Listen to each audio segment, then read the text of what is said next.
샬롬 제2의 14번째. 종일 로체스터 시의 목소리와 발소리를 못 들었지만 밤이 되기 전에는 들을 수 있겠지. 아침에는 마주치기 껄끄러웠지만 지금은 만나고 싶어 기대했던 일이 너무 오래 이루어지지 않으니 초조해지네. 땅거미가 짙게 깔리고 아델이 소피와 놀려고 아이들 방으로 가버리자 나는 더욱 그가 보고 싶었다.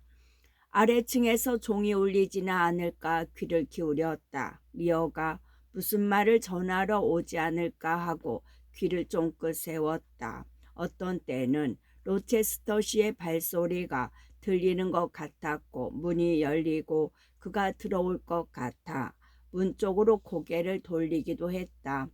그러나 문은 열리지 않았고 어둠만이 창으로 스며들 뿐이었다. 그러나 아직 늦은 것은 아니었다.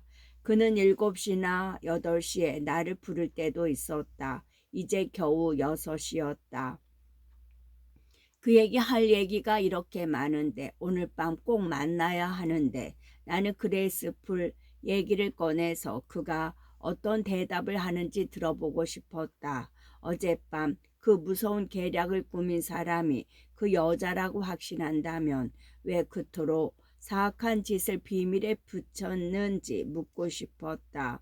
내 호기심에 그가 화를 내지 않을까 하는 것은 그다지 염두에 두지 않았다. 나는 그분을 괴롭히기도 하고 위로해 주기도 하는 것이 즐거웠다. 그리고 나는 도를 넘지 않는 선이 어디까지인지 직감적으로 알았다. 상대방을 성나게 하는 경계선을 한 걸음도 넘어서지 않는 것이다. 나는 아슬아슬한 상황에서 내 능력을 시험해 보고 싶었다. 사소한 부분까지 상대를 존중하고 내 수준에 맞게 예의를 차렸기 때문에 두려움이나 불안한 마음 없이 그와 얘기를 나눌 수 있었다. 그것이 나와 로체스터시 둘 모두의 성격에 맞았던 것이다. 마침내 층계를 올라오는 발소리가 들렸다. 그러나 리어가 나타나 페어팩스 부인방에 차가 준비되었다고 알려주었다. 나는 아래층으로 내려간다는 사실만으로도 기뻤다. 그것은 로체스터시 곁으로 좀 더 가까이 가는 것이었기 때문이다. 내가 자리에 앉자 페어팩스 부인이 말했다. 차를 마시고 싶어 할 것 같아서요. 점심을 별로 못 드셨잖아요. 몸이 좀 안 좋은 거 아니에요? 얼굴이 빨갛고 열이 있어 보여요. 아니에요. 아주 좋아요. 이렇게 좋은 적도 없는걸요. 그럼 많이 드세요. 그래야 그 말을 믿죠. 이 뜨개질 한 줄을 뜨는 동안 자주전자의 차를 따라 드세요. 뜨개질을 다 끝낸 부인은 창문에 차이를 내리려고 일어났다. 벌써 황혼이 짙었지만 되도록 최대한 햇볕을 드리려고 지금까지 내리지 않은 듯했다. 별이 많지는 않지만 날씨는 좋군요. 부인은 창밖을 내다보고 말했다. 주인 양반이 여행하기 좋은 날씨라 다행이에요. 여행요? 어디 가셨나요? 전혀 몰랐는데. 그랬군요. 아침을 대충 드시고 황급히 떠나셨어요. 리스 저택에 가셨죠. 밀코트에서 10마일, 약 16km, 10마일쯤 떨어진 애시턴시 댁 저택이죠. 굉장히 큰 파티가 있나 봐요. 잉글랜경, 조지링경, 덴트 대령과 그 밖에 여러분이 오신다고 하던데요. 오늘 밤에 돌아오시나요? 아니요. 내일도 안 오실 거예요. 일주일 이상 머무르실 거예요. 그처럼 훌륭한 상류사회의 신사숙녀들이 한자리에 모이며 의뢰한껏 들뜨고 화려한 분위기인데다 충분히 즐길 만큼 대접받게 마련이어서 쉽게 끝나지 않을 거예요. 특히 로체스터시는 빠질 수 없는 분이죠. 아주 재치있고 매력적이어서 모두 그분을 좋아한대요. 부인들 사이에 인기가 많답니다. 선생님은 숙녀들이 좋아할 만큼 잘생기지 않았다고 생각하시겠지만 학식이나 재능 또 모르긴 해도 많은 재산과 훌륭한 가문이 외모상의 결점을 상쇄하고도 남을 거예요. 리스에는 어떤 귀부인들이 계시나요? 에스턴 부인과 세 분의 따님이 있는데 참 아름다운 아가씨들이에요. 그리고 굉장히 아름다운 블렌치 잉글램 아가씨와 메리 잉글램 아가씨가 있어요. 6, 7년 전 18살인 브렌치 아가씨를 본 적이 있어요. 여기에서 열린 크리스마스 무도회와 파티에 참석했거든요. 선생님께서 그날의 연회를 보셨더라면 좋았을 텐데 얼마나 화려한 장식에 휘황한 불빛이었는지 귀부인과 신상어들이 50명쯤 왔을 겁니다. 모두 명문관 사람들이었죠. 그리고 잉글램 아가씨는 그날 밤 파티의 꽃이었답니다. 어떻게 생긴 분이세요? 정말 아름다운 분이었어요. 연회장 문이 활짝 열려 있었고 크리스마스니까 하인들도 홀에서 아가씨들이 부르는 노래와 연주를 들을 수 있었어요. 주인 양반이 들어오라고 하기에 한쪽 구석에 앉아 조용히 구경했어요. 그렇게 근사한 광경은 처음 봤어요. 귀부인들은 대부분 화려한 옷차림을 하고 아가씨들은 거의 다 아름다웠어요. 그중 잉글램 아가씨는 단연 여왕님이었고요. 어떻게 생겼는지 자세히 들려주세요. 큰 키와 매끈한 어깨, 아름다운 가슴, 길고 우아한 목선, 올리브빛처럼 약간 가무스름하고 맑은 얼굴빛, 그리고 로체스터시처럼 크고 검은 눈은 마치 본인이 걸치고 있는 보석처럼 빛나더군요. 게다가 윤기 흐르는 새까만 머리를 아주 잘 손질했더군요. 뒤쪽으로 굵게 따서 올리고 앞으로는 윤기 나는 곱슬머리를 내려드렸어요. 눈처럼 하얀 옷에다 다망색 스카프를 어깨에서 가슴까지 내려뜨려 허리에서 묶었는데 끝에 달린 긴 술이 무릎 아래까지 내려왔어요. 머리에는 또 다망색 꽃을 꽂았는데 그것이 새까만 곱슬머리와 잘 어울리더군요. 물론 그분에게 찬사가 쏟아졌겠네요. 그럼요. 아름다운 데다 굉장히 교양 있는 분이어서 더욱 그랬어요. 그분도 노래했답니다. 어떤 신사 한 분이 피아노 반주를 하고 그 아가씨와 로체스터가 함께 불렀어요. 로체스터님이요? 그분이 노래를 부르다니 상상이 안 되네요. 웬걸요? 훌륭한 베이스예요. 음악의 조예도 깊고요. 그런데 잉글램 양의 목소리는 어땠어요? 참 풍부하고 힘 있는 성량이었어요. 여유 있게 노래를 부르더군요. 그 아가씨 노래에 빠져들 것 같았어요. 나중에 피아노도 쳤어요. 나는 음악을 잘 모르지만 주인 양반이 그러는데 훌륭한 솜씨라고 하더군요. 그런데 예쁘고 재주 많은 그 아가씨는 아직 결혼을 안 하셨나요? 그런 것 같아요. 그분과 동생은 재산이 별로 없나 봐요. 또 잉글램 경의 영지는 주로 한 정상 속으로 묶여 있어서 거의 다 큰 아들이 상속했어요. 하지만 돈 많은 귀족 가문의 신사라면 그 아가씨를 무척 좋아할 것 같은데요. 가령 로체스님과 같은 분 말이에요. 로체스님은 부유하잖아요. 그렇죠. 아무렴요. 당연하죠.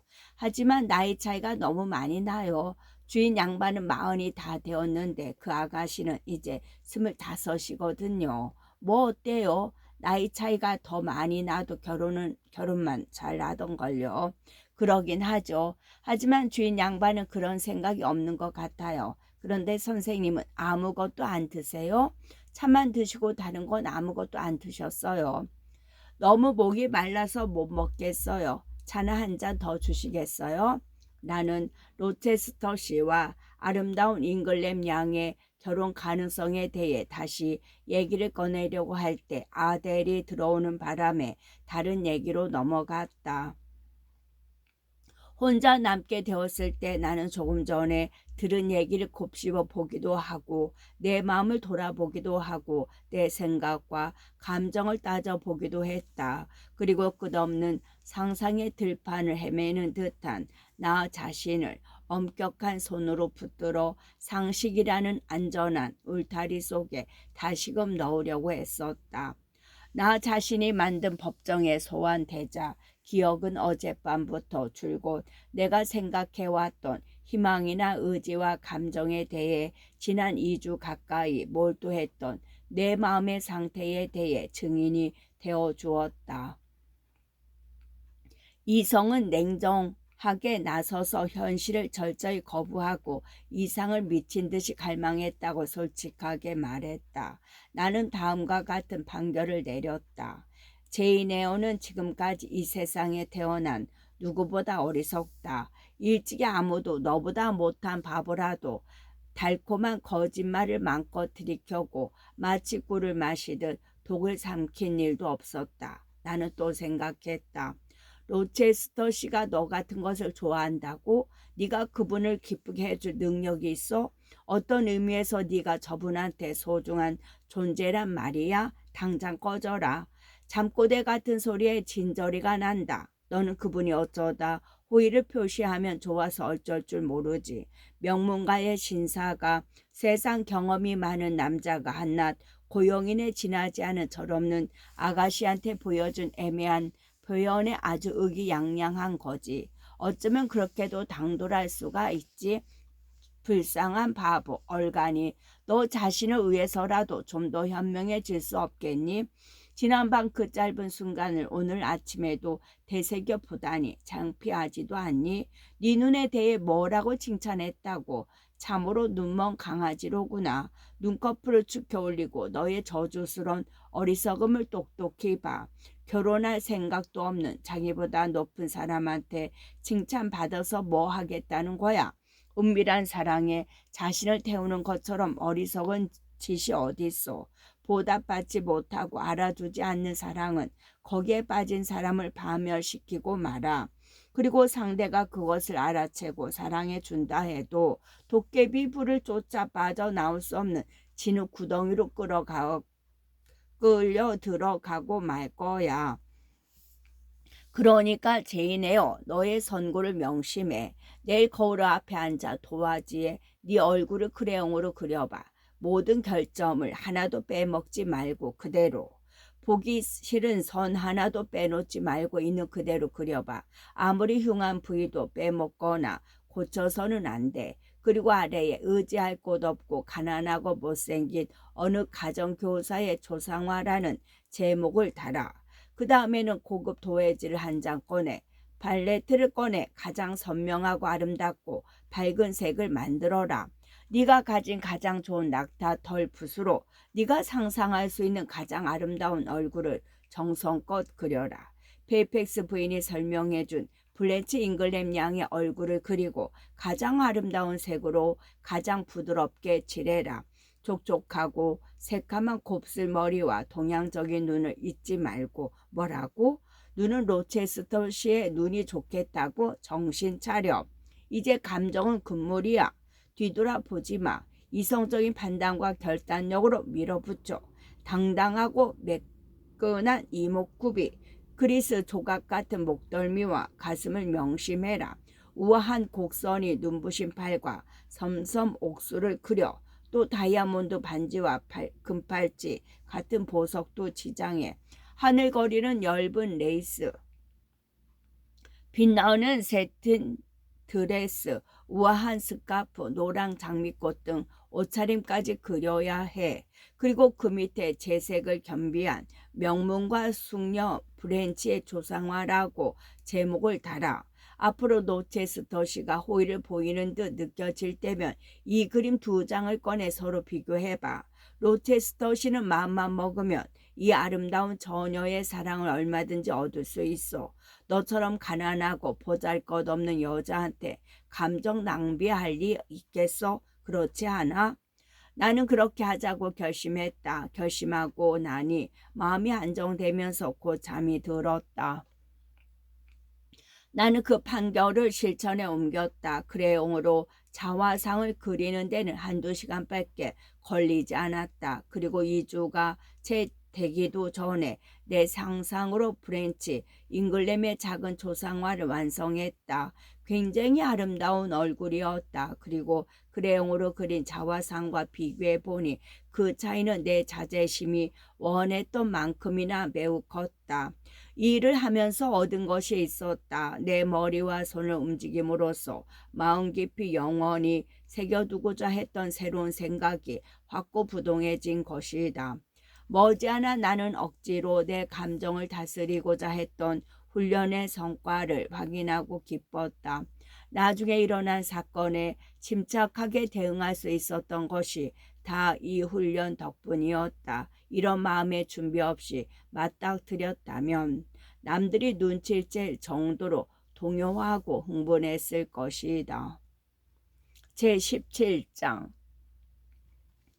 일주일이 지나도록 노체스터 씨는 아무 소식이 없었다. 여흘이 지나도 마찬가지였다. 페어팩스 부인은 그가 리스에서 바로 런던으로 떠나 거기에서 다시 대륙으로 건너가 1년간 손필드에 돌아오지 않는다 해도 놀랄 일이 아니라고 했다. 예고도 없이 갑자기 떠난 적이 한두 번이 아니었던 것이다. 그 말을 들으니 내 마음이 묘하게 서늘해지면서 실망감이 엄습했다. 기실 나는 가슴이 답답할 만큼 낙담했다. 그러나 마음을 가다듬고 스스로 내린 판결을 되새기면서 마음의 동요를 애써 누그러뜨렸다. 순간적인 감정을 억제하고 로체스터 씨의 행동을 나와 밀접한 관계가 있는 듯 오해했던 마음을 불식한 나 자신이 기특할 정도였다. 나는 하인의 열등감으로 스스로를 낮춘 것이 아니다. 오히려 나는 이렇게 말했다. 그의 양녀를 가르치는 대가로 그가 주는 봉급을 받는 것 외에 너는 손필드의 주인과 아무 관계가 없는 거야. 그리고 너의 의무를 다하면 당연히 격식을 갖춘 친절한 대우를 받을 자격이 있고 또 그것에 고마워하면 그뿐이다.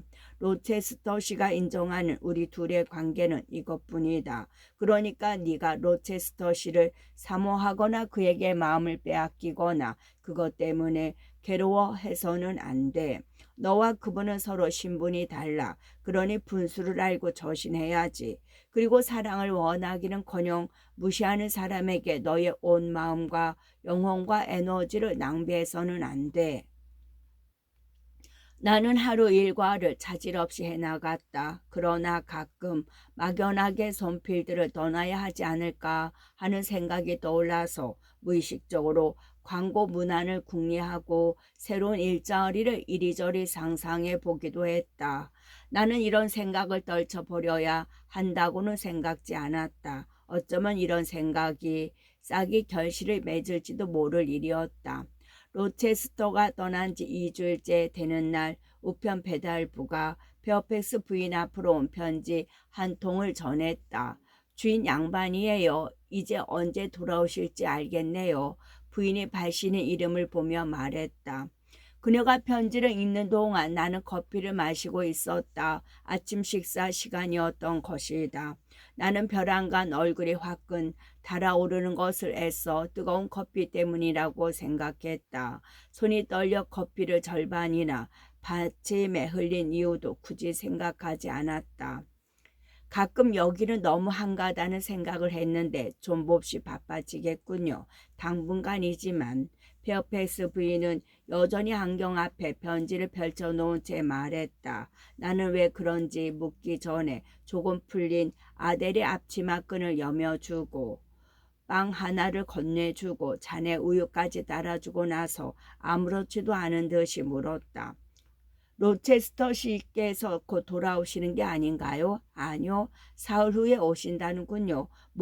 목요일에요. 그런데 혼자 오시는 게 아니래요. 리스에서 어울렸던 분들이랑 같이 오시나 봐요. 몇 분인지 모르지만 아무튼 가장 좋은 침실을 모두 정리해두고 서재와 응접실도 깨끗이 청소해 놓으라는군요.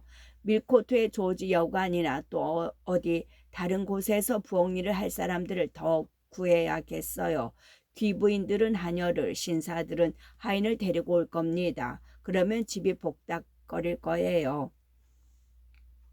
말을 마친 페어팩스 부인은 아침 식사를 얼른 마치고 일을 시작하기 위해 종총이 자리를 떠났다. 그녀의 말대로 사흘 동안 정말 바빴다. 손필드 저택의 모든 방들이 언제나 깨끗이 정돈되어 있다고 생각했는데 그것은 내 착각이었다. 일하는 안악 3명을 더 고용해 쓸고 닦고 손질하고 칠도 했다. 카펫을 털고 그림 위치를 바꾸기도 하고 거울과 쌍드리에를 닦고 침실 벽 난로에 불을 지펴 이불과 시트를 말리는 등 다시 없는 야단 법석이었다. 아델은 이 북새통 속에서 전방지축으로 뛰어다녔다. 손님들을 맞이할 준비를 하고 그들을 기다리는데 장뜩 들떠 있었던 것이다. 그 애가 항상 의상이라고 부르는 드레스를 소피에게 전부 살펴봐 달라고 하고 그 애가 말하는 유행에 뒤떨어진 것들은 모두 새로 고치게 하고 새 것은 바람에 말려 정리했다. 아델은 방이란 방은 죄 들락거리며 침대 위에서 뛰거나 굴뚝에서 소리를 내며 장작을 태우는 큰 벽난로 앞에 쌓아놓은 깔개나 베개에 들어 눕기도 했다. 아델은 공부에서 해방되었다. 페어팩스 부인이 내게도 거들어 달라고 부탁했기 때문이다. 그래서 나는 종일 식품 저장실에서 그녀와 요리사를 거들어 주었다. 혹은 거치적거리기도 했다. 덕분에 커스터드나 치즈케이크, 프랑스 케이크 만드는 법과 칠면조 같은 새의 죽지와 다리를 쇠꼬챙이에 끼워 요리하는 법과 다양한 디저트 만드는 법 등을 배웠다. 손님들은 목요일 저녁 6시에 만찬에 맞춰 도착할 예정이었다. 그동안 나는 공상에 잠길 시간도 없었다. 나는 아델만큼은 아니지만 누구 못지않게 활발하고 쾌활하게 움직였다. 그러나 가끔 찬물을 끼얹는 듯 나도 모르게 수상하고 불길한 전주를 느끼며 우울한 추측들이 밀려왔다. 3층으로 통하는 층계의 문이 이것은 최근에 항상 잠겨 있었다. 층계의 문이 천천히 열리면서 모자를 단정하게 쓰고 흰 치마에 하얀 목수건을 두른 그레이스 폴의 모습이 보일 때 이런 기분이 드는 것이었다. 그녀는 나사천 슬리퍼를 신고 소리 없이 복도를 미끄러지듯이 내려와 난장 반이 침실로 들어가 임시로 고용한 사람들에게 벽난로 장작, 받침쇠나 벽난로 장식을 청소하는 방법이며 벽지에 얼룩을 지우는 방법에 대해 일러주고는 사라졌다. 이처럼 하루에 한 번씩 아래층으로 내려와 끼니를 때우고 난로불을 쬐며 적당히 담배 한 대를 피우고는 혼자 마실 흑맥주 한 병을 들고 음침한 3층의 자기 소굴로 들어가는 것이었다. 하루 24시간 중단 1시간만 아래층의 동료 하인들과 같이 지내고 나머지 시간은 전장이 좀 낮은 잠나무로 단장한 3층의 자기 방에서 보냈다. 그녀는 그 방에서 굴 속에 갇힌 제수처럼 혼자 바느질을 했다. 소름 끼치는 웃음소리를 내면서. 무엇보다도 이상한 일은 그녀의 그런 습성이 어느 누구도 신경을 쓰거나 이상하게 여기지 않는다는 것이었다. 이 집에서 그녀의 위치나 맡은 일에 대해 이러쿵저러쿵 하거나 그녀 혼자 떨어져 지내는 것에 대해 동정하는 사람 하나 없었다.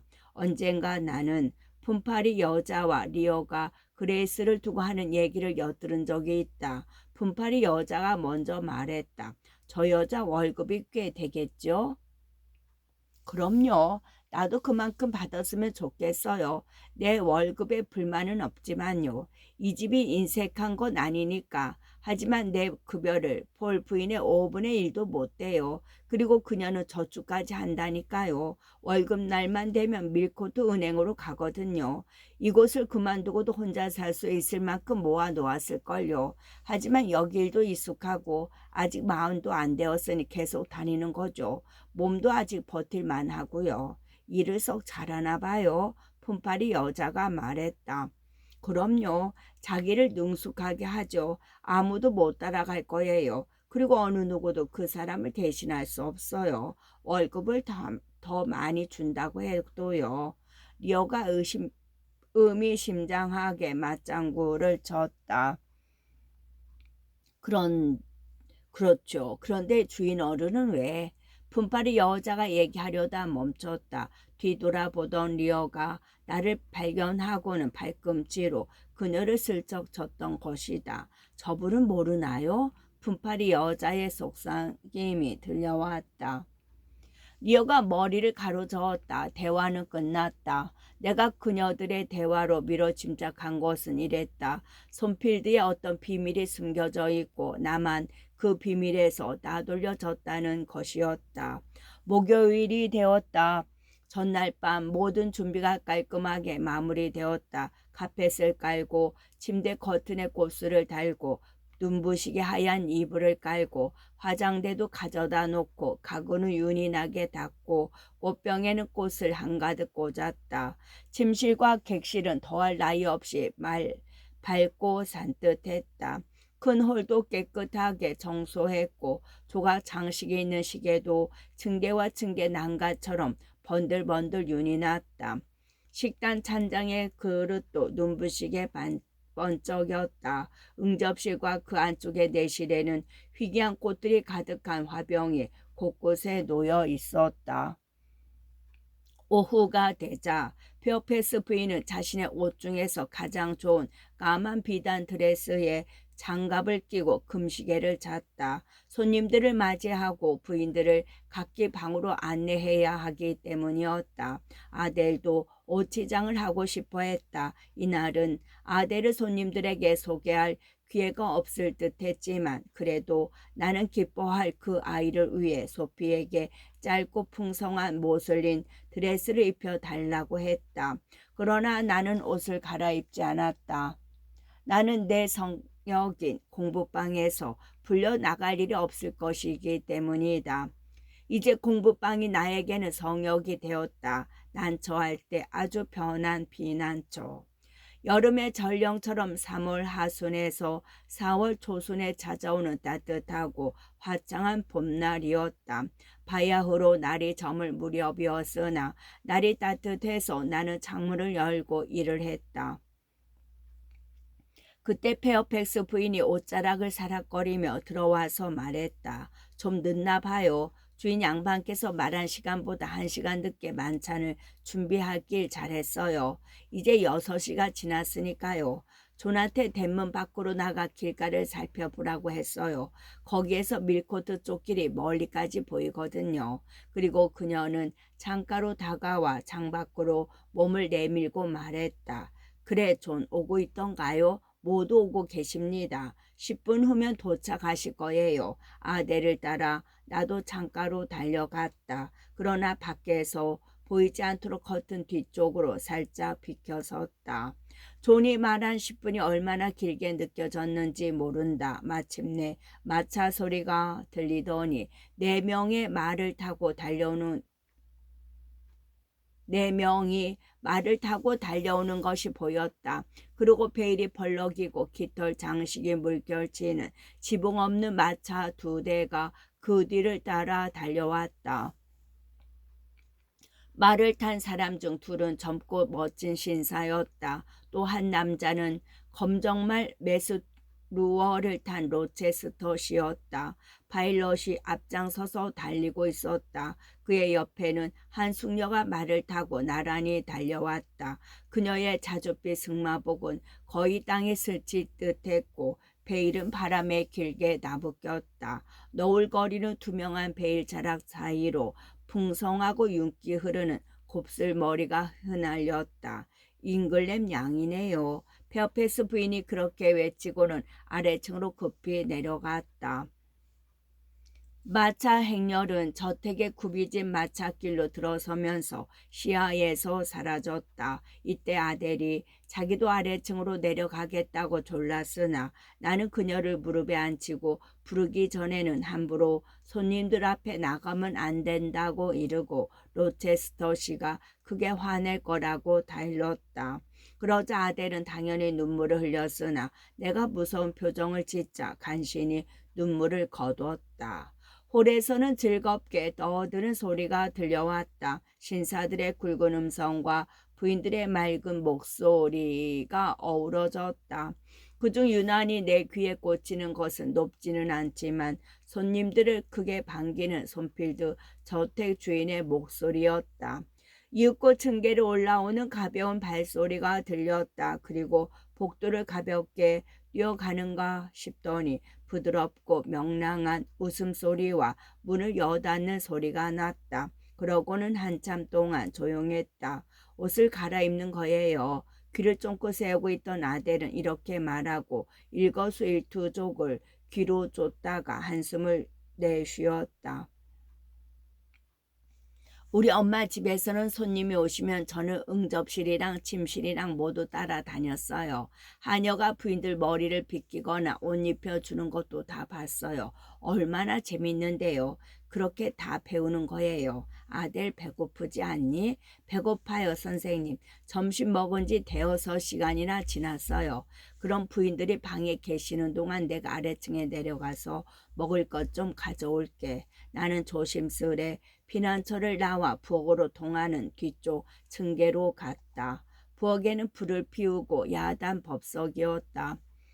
수포와 생선은 요리상에 나갈 준비가 다 돼 있었다. 요리사는 마음과 몸에 불이라도 붙은 듯한 기세로 냄비 위에 허리를 구부리고 있었다. 하인들 방에는 마부 둘과 하인 셋이 난로불 둘레에 서거나 앉아 있었다. 하녀들은 그들의 여주인들과 함께 2층에 있었다. 밀코트에서 임시로 데려온 새 일꾼들은 정신없이 움직였다. 나는 야단 법석 사이를 뚫고 간신히 식품 저장실로 들어가 냉육과 빵 한 줄, 과일 파이, 접시 한두 개, 나이프, 포크 등을 얼른 집어 나왔다. 2층 복도로 돌아와 층계 뒷문을 닫는 순간 높은 목소리가 와작하게 들렸다.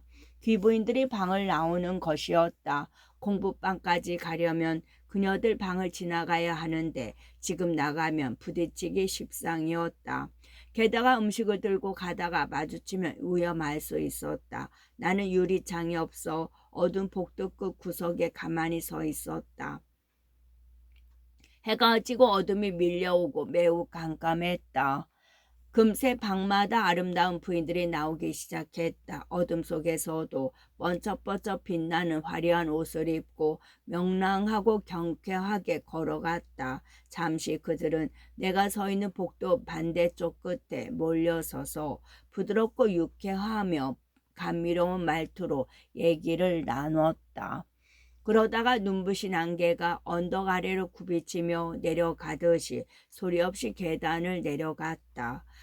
이들이 한꺼번에 등장한 모습을 보고 나는 일찍이 본 적 없는 명문가 출신들의 우아한 기쁨을 느꼈다. 아들의 공부방 문을 방긋 열고 엿보았다. 어쩜 저리도 예쁠까. 아, 저분들한테 가고 싶어요. 식사가 끝나면 노체스터 아저씨가 우리를 부르실까요? 그녀가 영어로 말했다. 아니, 그럴 리 없어.